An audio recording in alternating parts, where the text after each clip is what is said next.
Eu tô chocada com o que eu acabo descobrindo nesse programa. Diego, cadê? Estou recebendo aqui nos nossos estúdios o doutor Alexandre Marques, que é advogado. Vai conversar com a gente sobre atraso na entrega de imóveis, mas antes... Tá gostando desse hino? Não, não estou gostando. O time que na quarta-feira vai ganhar a Libertadores da América. Eu estou admirado com você, uma pessoa maravilhosa como você é, ouvindo isso. Eu só tenho que demonstrar a minha indignação. Pronto. Demonstrar a minha indignação, veja. Para com isso no nosso programa. Olha lá. Chega, já mostrou Vai, bastante. Corinthians, pronto. O Dani é o quê? O Dani é o quê? O Daniel não é corintiano, não é, Dani? O Dani é santista, menos mal. Nossa, seu time nem pra ajudar a gente, né? Mas tudo bem. Pelo menos não fica... Quando ele mostrar isso aí, não corta pra ele, Dani. Vamos parar com esse negócio. Descobri que até o Sidão é corintiano. Ô, Sidão, faça-me um favor. Você é uma pessoa tão gente boa. Todas as câmeras são corintianas. Você nem é corintiano, Boca? Boca, você vai ter que torcer pro Boca. Não é por nada, não, né? Ah, e Sidão é corintiano também. Marcos corintiano também não, né? Palmeirense, tá vendo? Só tem vocês. Né? E o meu diretor também é corintiano. Pois é, ou seja, nós mandamos no cenário, mandamos no programa Corinthians em todo mundo. Na verdade não, porque o operador de áudio não é corintiano, tá? Por isso tá tocando o hino do Boca, mas brincadeiras à parte. Vamos conversar agora sobre um assunto muito importante, que é o atraso na entrega de imóveis. Eu queria começar perguntando, doutor Alexandre, esse atraso acontece mais realmente com relação a imóveis quando são apartamentos que as pessoas compram na planta? Olha, Jaque, acontece com imóveis de modo geral. Apartamentos, casas, a gente compra, tem aquele sonho da casa própria, se programa para mudar. Muitos casais programam o casamento com a data da entrega da casa nova, faz todo aquele sonho, avisa a família, convida os amigos, né? E na data prometida pela construtora de pegar as chaves, acontece aquela trágica notícia. Pessoal, nós vamos atrasar a entrega em mais 6 meses, em mais 3 meses. Isso quando não extrapola o prazo, às vezes até de ano.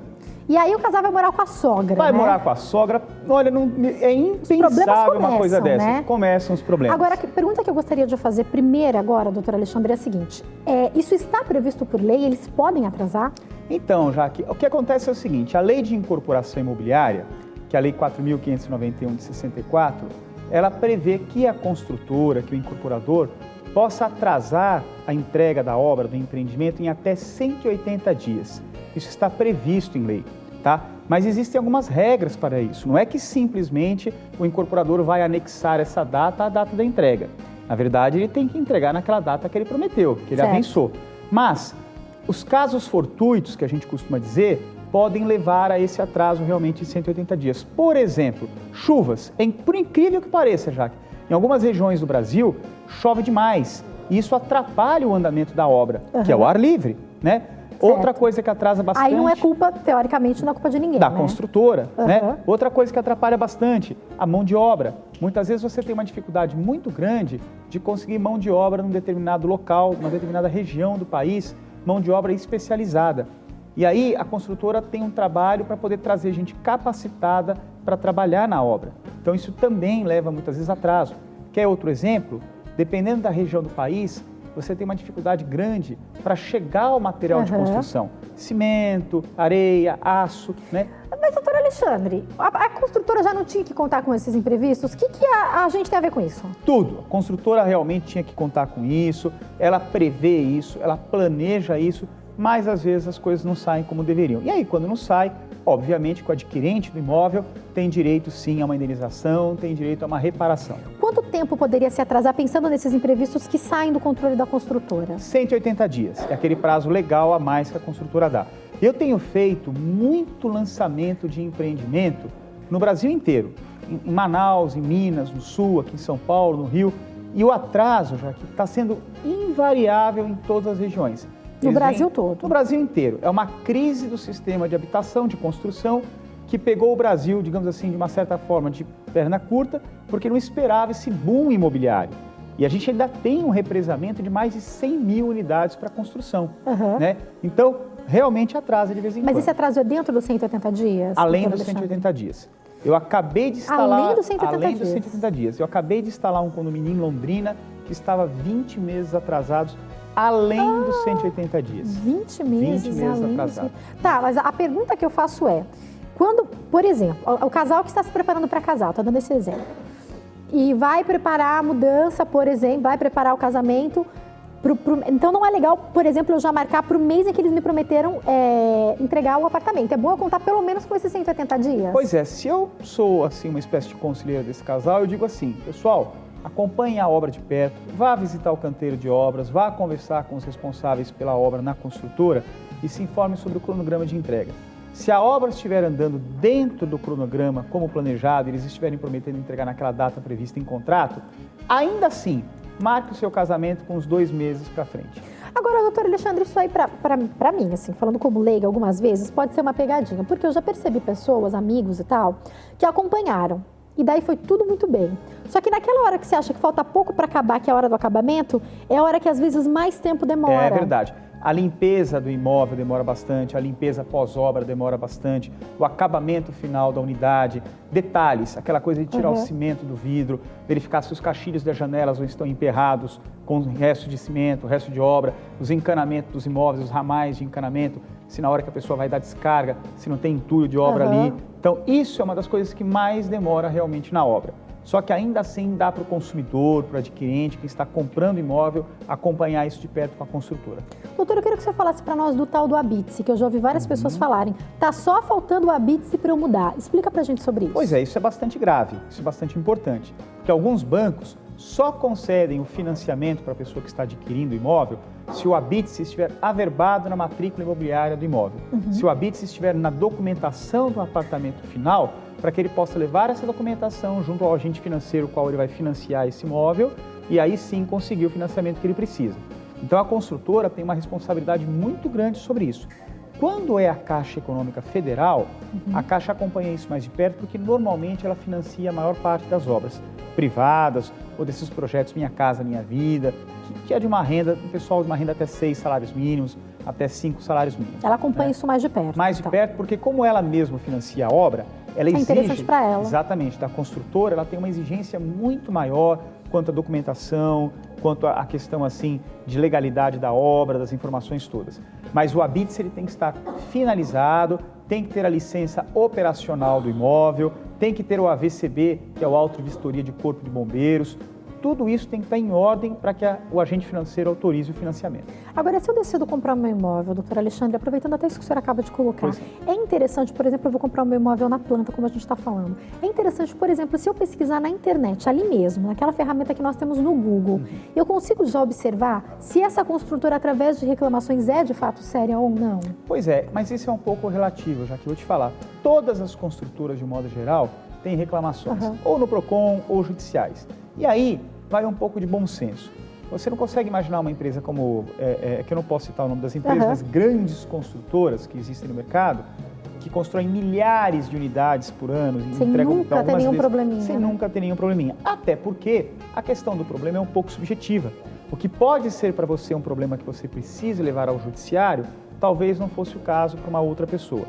Então, o que você deve realmente analisar é se aquela empresa, aquela construtora, ela vem entregando os imóveis nos prazos. Então você vai comprar um imóvel, o corretor sempre tem aquele canto de sereia.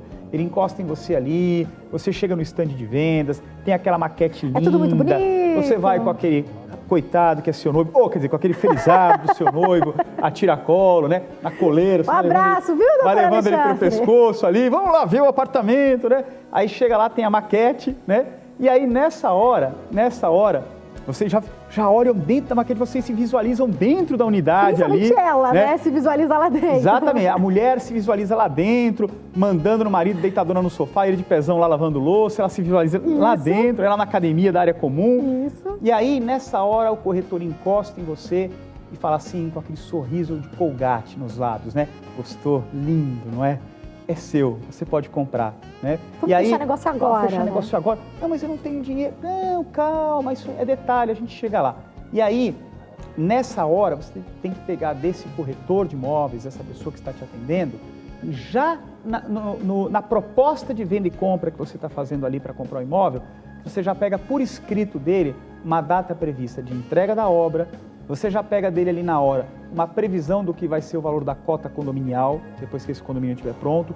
Toda a informação já que ele te der a mais que não está no contrato, você pega dele isso por escrito. O emocional atrapalha muitas pessoas nessa hora? Doutor? Muito. A pessoa tem que ter muita tranquilidade, muita serenidade. Por isso que eu sempre desaconselho que casais que estão em vias de se casar, esse tipo de coisa, ou ter filhos, né? Eu desaconselho que, num primeiro momento, eles vão em conjunto ver o imóvel. Ah, porque, por exemplo, vão ter bebê, então eles querem aquela casa nova, com quarto a mais, alguma coisa assim. Exatamente. E vão comprar o sonho, na verdade, Exatamente. né? Tem que ser consciente. Perfeito. Eu prefiro que um deles vá até o stand, veja isoladamente, traga a informação para o outro, para o cônjuge, para o companheiro, né? E aí o companheiro que não estava lá, que não se deixou envolver pelo motivo, ele vai perguntar uma série de coisas racionais sobre aquilo que a pessoa está falando e vai levar a pessoa a refletir sobre aquilo. Agora, doutor Alexandre, adianta alguma coisa eu, por exemplo, ler esse contrato? Tem coisa que eu não vou entender, não é importante levar para um advogado? É importantíssimo que você leve essa minuta desse contrato para um advogado analisar. Só o advogado, já que tem conhecimento técnico, legal, para dizer, para avaliar se aquele contrato não tem cláusulas ambíguas, cláusulas que vão te prejudicar, as chamadas pegadinhas contratuais, que você assina sem perceber. Por exemplo, uma delas, com outras palavras, a construtora diz que você anule a qualquer prazo a mais que houver para a entrega da obra. Entendeu? Com outras palavras, você não percebe isso no primeiro momento e assina ali. Depois, quando você quiser eventualmente entrar com uma ação, em juízo a construtora vai dizer, mas ela assinou, ela sabia, estava no contrato, ela rubricou a folha. Né? Agora, doutor, eu posso desistir, por exemplo, se eu assinei, fui lá na emoção, tal, assinei, levei o contrato para casa, mostrei para o meu tio, que é advogado, toda feliz. O meu tio olhou e falou, ixi, tá cheio de pegadinha aqui. Eu posso desistir? Pode sim. Antes do primeiro pagamento, antes de efetuar o pagamento, você pode chegar para a construtora e dizer para a construtora, eu quero destratar. Eu não quero mais esse imóvel. Tive um problema pessoal, não precisa nem entrar em detalhes. Você fala, eu tive um problema pessoal ou não gostei de tal cláusula, eu quero destratar. Se você ainda está fazendo aquele pagamento inicial, dá para destratar com a construtora. Se ela se recusar, você entra na justiça e ela é obrigada a devolver para você o dinheiro que foi pago. Enquanto isso, eu não vou pagando nada, então, se eu entrei na justiça? Enquanto isso, não. Enquanto isso, você espera, ela vai ser obrigada a devolver. Pode, dependendo da fase que você desistiu da compra, ela não é obrigada a devolver o valor na íntegra, tá? Porque ela deixou realmente de vender esse imóvel para uma outra pessoa, eventualmente, então ela já experimentou um pequeno prejuízo. Então ela pode reter realmente um percentual. Agora, se for antes de eu ter pago qualquer coisa, não vou ter provavelmente esse problema, né? Não tem problema nenhum. Agora, já que a gente sempre recomenda às pessoas que é o seguinte, vai ver o imóvel para comprar, qual é a primeira informação que você tem que pegar com a construtora? Qual? Primeira, qual é o cartório de registro de imóveis que está registrado esta incorporação imobiliária? Ele vai fornecer, ele é obrigado por lei a fornecer para você o número do cartório e da incorporação. E aí você não manda ninguém, não manda boy, não manda funcionário, você vai no cartório de imóveis, tira uma cópia desse memorial de incorporação para verificar se esse imóvel realmente, do ponto de vista legal, está conforme para ser comercializado. E quem vai poder te dizer isso? Um advogado. O advogado é que vai analisar e vai dizer isso. Se o corretor de imóveis te deu informações equivocadas, falseadas, apenas para vender o imóvel, ele responde legalmente por isso, por essas informações. Agora, doutor, se esse atraso está acontecendo, o senhor falou, por exemplo, desse imóvel de 20 meses, né, de atraso. Exato. Além dos 180 dias. O que a pessoa pode fazer? Porque daí, já, por exemplo, o bebê nasceu e continua naquela casa com um dormitório só. Tive que improvisar um quarto ou colocar o berço do bebê no meu quarto. Ou então, me casei e tive que morar com alguém ou pagar aluguel por causa disso. Os danos estão acontecendo. O que a gente pode fazer, doutor? Se a demora na entrega for por culpa única e exclusiva da construtora, por falha dela, por falha de planejamento, como você bem ressaltou no começo, aquela coisa toda, cabe sim uma ação de indenização, inclusive por dano moral. Além de todo o dano material que a pessoa experimentou, as despesas que ela está tendo, às vezes ela é obrigada a alocar um outro imóvel, às vezes ela tinha planejado comprar aquele imóvel perto do trabalho para ter uma economia de locomoção, então ela continua morando longe, ela tem que pegar táxi ou ela tem que usar o carro dela. Toda essa despesa, tudo isso pode ser aquilatado por um juiz de direito e ele vai condenar a construtora a indenizar essa pessoa. Enquanto isso, eu vou pagando as prestações normalmente, doutor? Pode parar de pagar, mas eu sugiro que você notifique a construtora disso. Faça uma notificação extrajudicial dizendo, construtora, estou parando de pagar porque eu estou considerando o nosso contrato resilido. A pessoa vai resilir o contrato. Todo o valor que eu gastar, eu posso pedir de volta, então? Todo o valor. Você guarda notas fiscais, recibos. Toda a gasolina que eu estou usando a mais porque era para eu morar do lado do trabalho. Tudo. Guarda as despesas que você está tendo. Se você teve que colocar a criança numa creche, guarda todos esses comprovantes para você então incluir isso na ação judicial que você vai mover. Agora, Jaque, eu sempre sugiro, eu tenho esse perfil de mais conciliatório, então eu sempre sugiro que antes que entre com uma ação, procure a construtora, obviamente suportada aí por um advogado, para tentar um acordo. Chegar para a construtora e dizer, olha, eu tive tal prejuízo, desta forma, vocês atrasaram a entrega além do prazo previsto, eu quero um acordo para que vocês me indenizem. Ah, nós não vamos indenizar, nós vamos pagar. Poucas construtoras têm essa postura. A maioria tem ciência de que extrapolou o prazo legal da entrega do imóvel e realmente busca uma composição Para amigável. eles interessa muito mais, né, a conciliação. Até porque nós temos um termo de ajustamento de conduta que foi celebrado entre o Ministério Público e as construtoras em relação a esses atrasos. Quer dizer, já houve toda uma combinação. Tão comum que estava sendo. Tão né? comum que está sendo. Condomínios de alto padrão, médio padrão, não tem padrão mais simples. faixa etária social, Não né? tem faixa social financeira. Faixa social, não faixa etária social. Exato, faixa etária de idade, né? Faixa etária de idade. Então você tem segmentos de classe A, B, C e D, isso acontece em qualquer um desses segmentos. Agora, doutor, para a gente finalizar, eu queria que o senhor falasse para nós, até mesmo uma dica. A gente viu a queda nas taxas com relação aos bancos públicos. E a gente ouve que talvez isso aconteça também nos bancos privados. Na hora de eu escolher o meu financiamento, qual que é a indicação que o senhor pode dar para nós? Então, normalmente, o Banco Federal é o banco que oferece as melhores taxas de juros. As taxas de juros, do financiamento, elas variam também de acordo com a idade da pessoa que está financiando. Por exemplo, você que é quase uma criança, se você fosse financiar um imóvel, o valor do seu juros seria bem menor. Eu que já sou quase um ancião, certamente pagaria muito mais, né? Então, por isso que eu me casei com uma mulher bem jovem, para quando eu financiar o próximo, financiar em nome dela, pagar uma taxa de juros menor. Né? É uma criança quase como você, né? Então, nessa hora, brincadeiras à parte, a idade influencia sim na questão dos juros. Mas a Caixa Econômica Federal, por exemplo, ainda é um dos bancos que oferece talvez a melhor taxa de juros, porque também é um dos bancos mais exigentes na concessão do financiamento. Então, como ela lida com um risco menor de tomar um eventual calote, ela oferece uma taxa de juros menor. E tem projetos muito interessantes, né? Tem. Tipo Minha Casa Minha Vida. Eu conheço pessoas que não poderiam ter um apartamento, conseguiram ter uma casa própria. Olha, eu tenho viajado o Brasil inteiro